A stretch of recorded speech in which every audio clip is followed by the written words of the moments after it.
Okay, I thought the testing went very well today. I've got the plates laid out on the bench just like I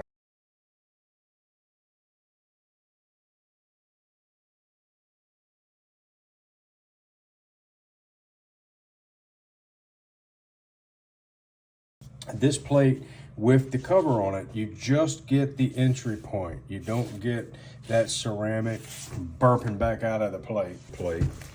As you see here, this is shot 1, this is shot 2.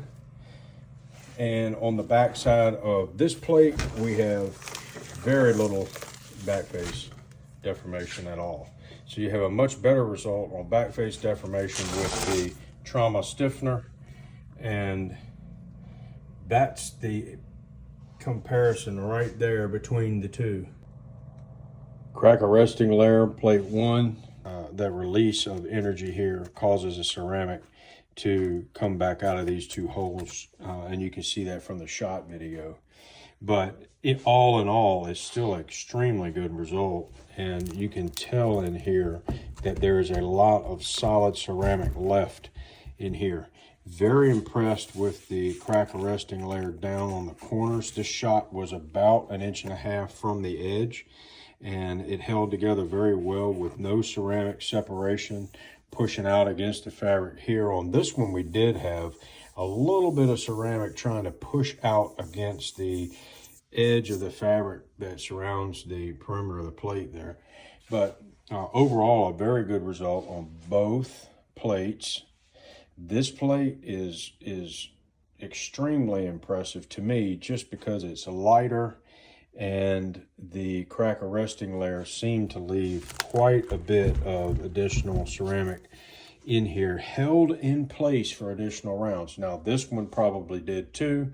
We'll have to see. This one is advantageous just because it is lighter and thinner. So we'll get down and try to tear these crack arresting layers off and actually look at the ceramic if we can get to it.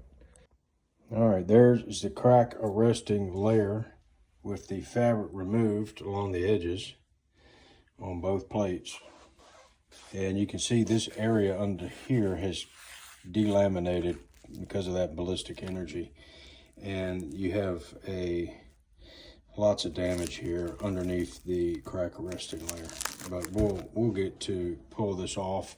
I would anticipate that there is some solid material in here that will withstand additional rounds. So we'll pull these covers off next. You can see how good the adhesives are working in here. Very effective adhesives, and I'll go ahead and continue to pull this off.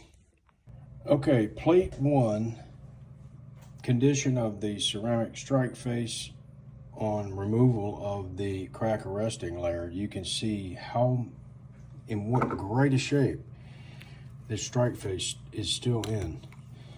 You've got some damage where the projectiles went in, 1 and 2, but even between the projectile entry points, you don't have any cracking of the material, and there is no cracking out here. Layer, you can see more damage. This is the first projectile, this is the second projectile, and the main difference in here is you can see that it's cracked between where it's solid between here, and even on this opposite corner right here you have substantial cracking throughout this area. You don't have any up here, which is interesting, at the top of the plate. So it's a solid piece still up here, but you do have additional damage. Now this is 2 shots of 30 caliber M2 AP, so you do have quite a bit of power going into the plate, a lot of energy.